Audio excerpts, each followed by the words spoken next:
14 handlers, 14 files, 14 reasons the creature in Enclosure 7 was scheduled for permanent lockdown. Then Rell Ashworth walked in, and it didn't move.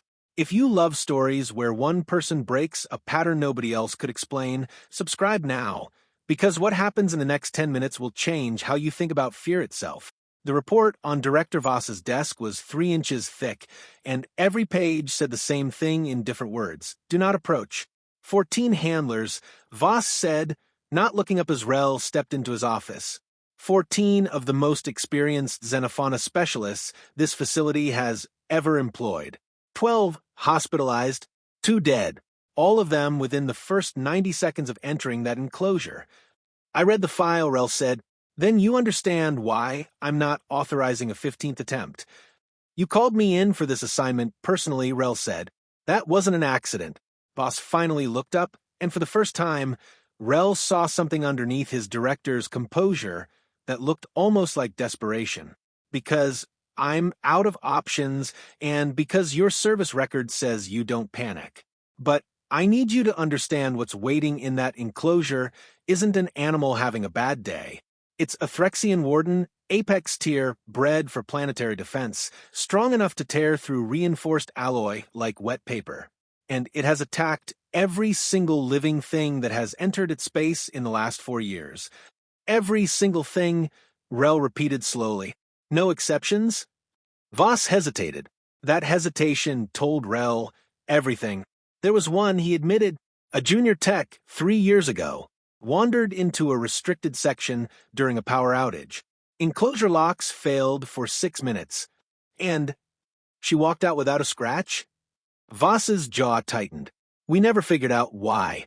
She transferred off-site before we could run a full analysis, and the creature reverted to its baseline aggression the moment normal staff resumed monitoring. We've spent 3 years trying to replicate whatever happened in those 6 minutes. Nothing's worked.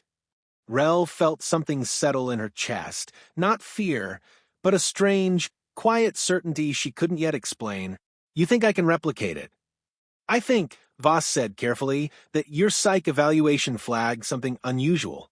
A stress response profile, unlike anything we've seen in 400 personnel files. I don't know what it means, but I'm desperate enough to find out. Through the reinforced viewing window behind his desk, Rell could see the edge of Enclosure 7's outer wall, thick alloy plating scarred with claw marks deep enough to swallow a fist. Warning lights pulse steady red along its length, the kind of lighting reserved for containment breaches that had happened one too many times. If I go in there, Rell said quietly, and it reacts the way it has 14 times before, then we lose a 15th handler, Voss said, and I shut the program down permanently. Full termination order. No more attempts, no more research. That creature gets put down before it kills someone else. The weight of that landed heavy in a room. Rell understood exactly what she was being asked. Walk into a containment zone that had already claimed 2 lives, based on nothing but a hunch buried in a psych file and an unexplained 6 minutes from 3 years ago. Give me clearance, Rell said. Voss stared at her for a long moment, like he was searching her face for the same unnamed thing the evaluation had flagged. You understand there's no guarantee. Whatever protected that tech 3 years ago, we don't know if it's something you have or something she had that you don't. I understand. Then, God help you, Voss said, already reaching for the access authorization. Because in 11 minutes, you're going to be standing in front of the most dangerous creature this facility has ever contained, and we still have no idea why it might let you live. The enclosure doors hissed open at the far end of the corridor, releasing a breath of cold, recycled air and the low, resonant growl of something enormous stirring awake in the dark beyond. Rell had 11 minutes to prepare for something no report, no file, and no warning could have possibly gotten her ready for. 11 minutes felt like 11 seconds. Once the countdown actually started, Rell stood in the decontamination airlock, suiting up in the reinforced gear every handler before her had worn, gear that hadn't saved 12 of them from months of hospitalization and hadn't saved 2 of them at all. Comms check, the tech at the monitoring station said, voice tight, through her earpiece. Ashworth, you copy? Copy. Rell said, sealing the final clasp on her suit. For what it's worth, the tech added, quieter now. The last handler said something before he went in. Said, the file doesn't capture what it's actually like standing in front of that thing. Said no report could. Comforting, Rell muttered. He also said, the tech continued, that right before it attacked him it looked confused. Like it didn't want to. Like something forced it to. That detail hadn't been in the file. Rell filed it away as the airlock's inner door hissed open, revealing the long, reinforced corridor leading toward Enclosure 7, walls scarred with claw marks, floor plating dented from impacts that shouldn't have been survivable. You have visual contact in 15 meters. Voss's voice cut through her comm, steady but strained. Remember your training. Slow movements. No sudden gestures. If it shows aggression posturing, you fall back immediately. That's not a suggestion, Ashworth. That's an order. Understood. She walked forward, each step echoing in the sterile silence, until the corridor opened into the observation chamber, a vast reinforced space with a single occupant coiled in the shadows at its center. The Threxian Warden was larger than any file photo had prepared her for. 11 feet of dense gray-plated muscle. For powerful limbs ending in claws long enough to punch through alloy, a heavy triangular skull crowned with backward-curving horn ridges. Its eyes, when they opened, slow and deliberate, twin pools of molten orange, fixed on her with an intensity that made every survival instinct in her body scream to run. It didn't move. Report your status, Voss said. Tension bleeding through the comm. Ashworth, talk to me. It's watching, Rell said quietly. It hasn't moved. That's exactly what it did with the last 3 handlers before it attacked, the tech warned. Don't mistake stillness for safety. Rell took another slow step forward, and the creature's massive head tilted. The same unsettling precision she'd seen described in the file, the calculating intelligence that had made 14 experienced specialists question everything they thought they knew about apex predator behavior. Then its claws flexed against the floor plating. Movement, the tech said sharply. Ashworth, that's your cue to fall back. Wait, Rell said, because something was happening that hadn't happened with any of the 14 handlers before her. The creature wasn't rising into an attack posture. It wasn't baring the rows of serrated teeth that had torn through reinforced armor like paper. Instead, it was lowering itself, slow, deliberate, almost pained, like something in its own body was fighting against the movement. It's not attacking, Rell whispered. That doesn't mean it's safe. Voss snapped through the comm. Ashworth, I need you to fall back to the airlock immediately. That is a direct. The creature made a sound. Low, guttural, layered with something that sounded, impossibly, like pain. And then, for the first time in 4 years of documented aggression, the Threxian Warden did something no handler had ever witnessed. It closed its eyes, not in aggression, not in preparation for an attack, in something that looked unmistakably like relief. Ashworth, report. Now. Voss's voice had lost every trace of composure. Rell couldn't answer right away.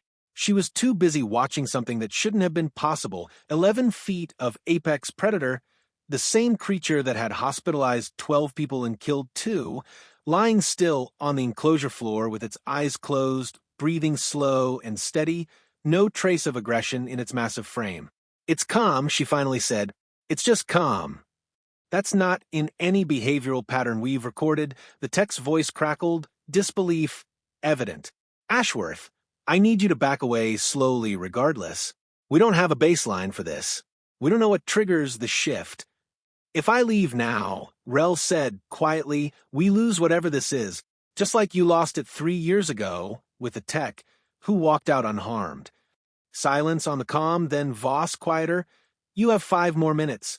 If anything changes, you fall back immediately. No hesitation.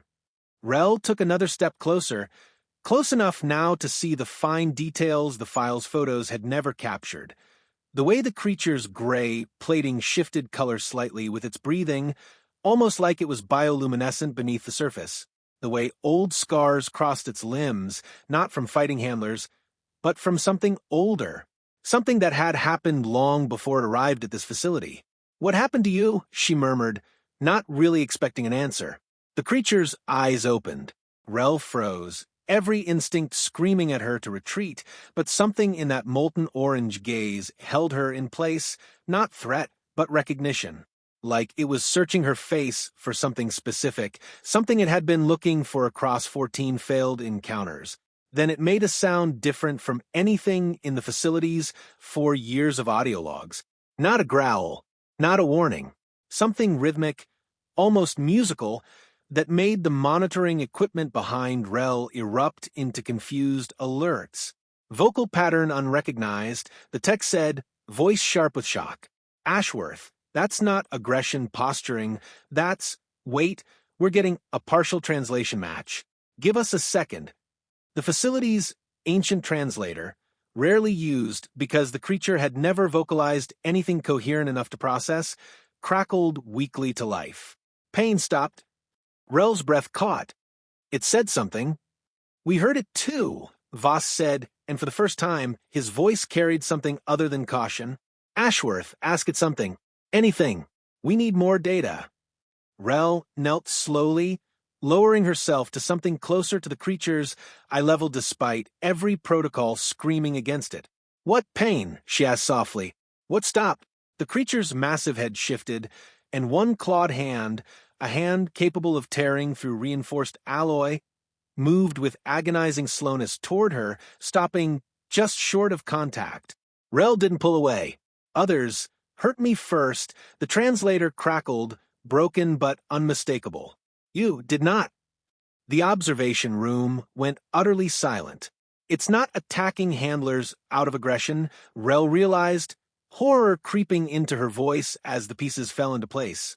It's defending itself. Something happened before it ever got here. Something that made it associate every approaching person with pain. That's not possible, the tech said. Every handler followed strict, non-invasive protocol. Every handler here, Rell said. What about before? Where did this creature come from originally? There was a long, heavy pause on the comm. That information, Voss said slowly, is classified above your clearance level. Then unclassify it, Rell snapped, because I think I just figured out why it never attacked that junior tech 3 years ago either, and if I'm right, this facility has been sitting on the answer for 4 years without ever bothering to ask the right question. The creature's claw finally made contact, the lightest possible touch against Rell's outstretched palm, and the observation room's monitors erupted with data no one in the facility had ever recorded before. Somewhere above them, Director Voss was already pulling up files that hadn't been opened in years, files that were about to reveal exactly what kind of handling this creature had endured long before it ever arrived in Enclosure 7. The classified file took 4 minutes to decrypt. It took Rell about 4 seconds to feel sick reading it. Oh God, Voss's voice broke through the comm, quieter than Rell had ever heard it. Ashworth, I need you to understand, this facility didn't originally acquire that creature. It was transferred to us from a military testing program that shut down 5 years ago. Testing program, Rell repeated, still kneeling in front of the creature, its claw resting gently against her palm. Testing what? Pain response conditioning. Voss said, and even through the comm, Rell could hear him struggling with the words. The program was designed to weaponize apex predator species by breaking down their natural behavioral patterns through forced negative reinforcement. Every interaction with a human handler was paired with punitive stimulus. For 2 years, before it ever came to us. Rell felt her stomach turn. They tortured it. Every time a person came near it, they hurt it. On purpose. To make it more aggressive. To make it more controllable, Voss corrected grimly. The theory was that fear-conditioned aggression could be directed on command. It was supposed to make the creature a weapon. Instead it just learned that every person who approaches, it is going to hurt it, Rell finished.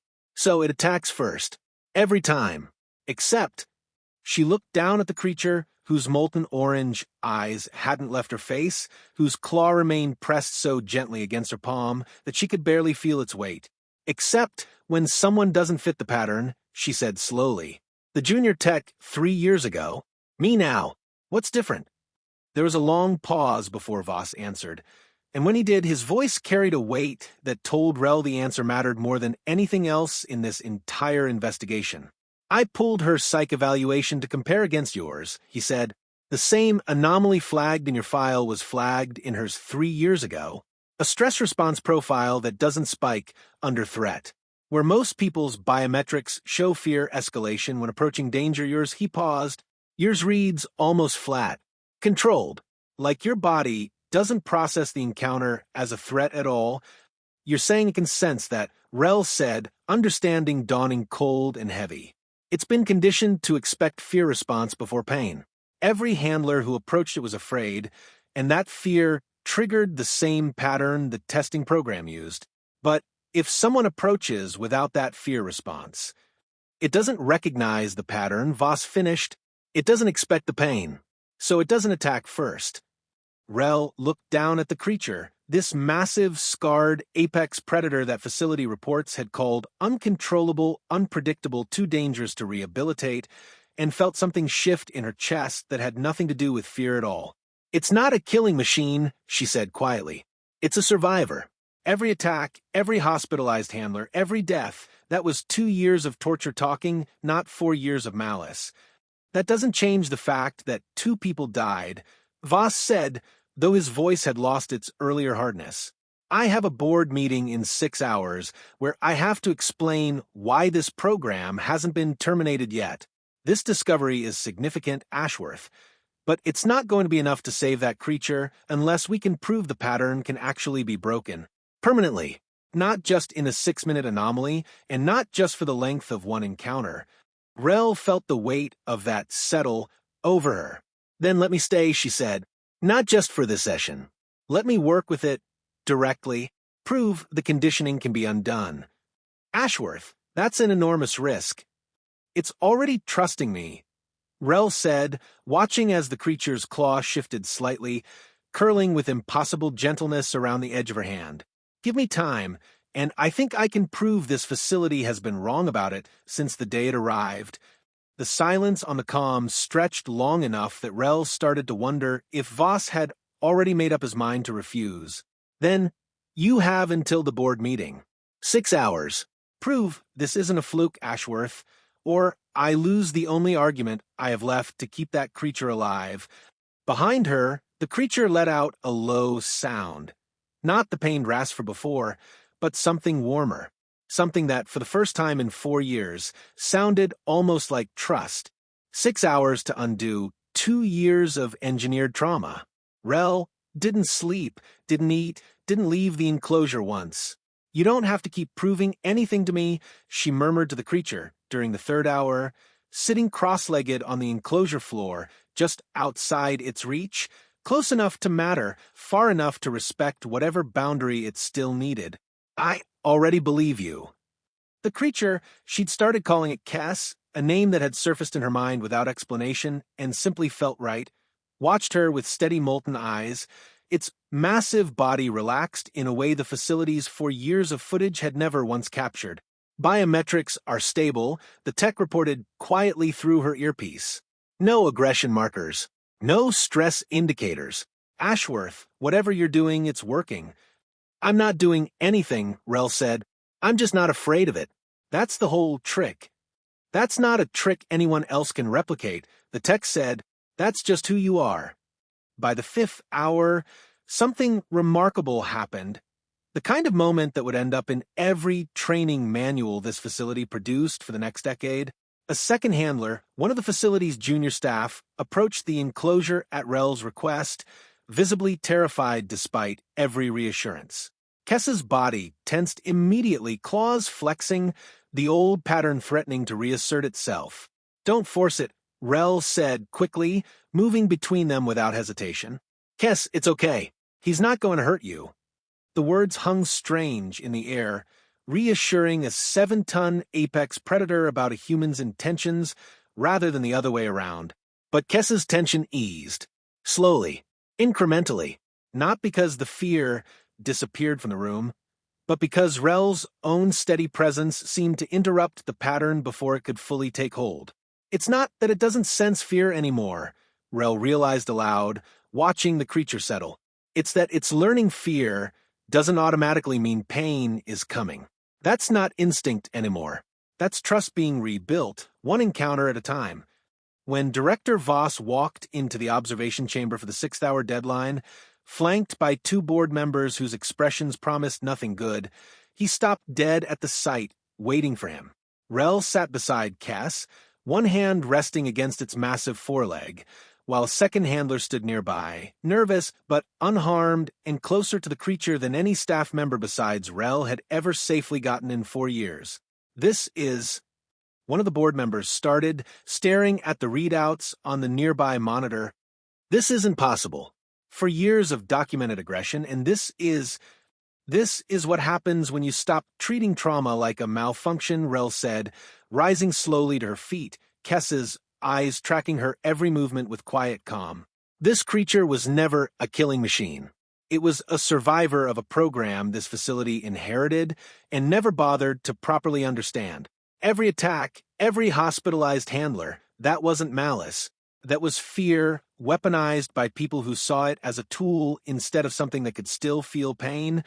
Voss stepped forward, staring at Kess with an expression Rell had never seen on him before, something between disbelief and profound guilt. For years, he said quietly.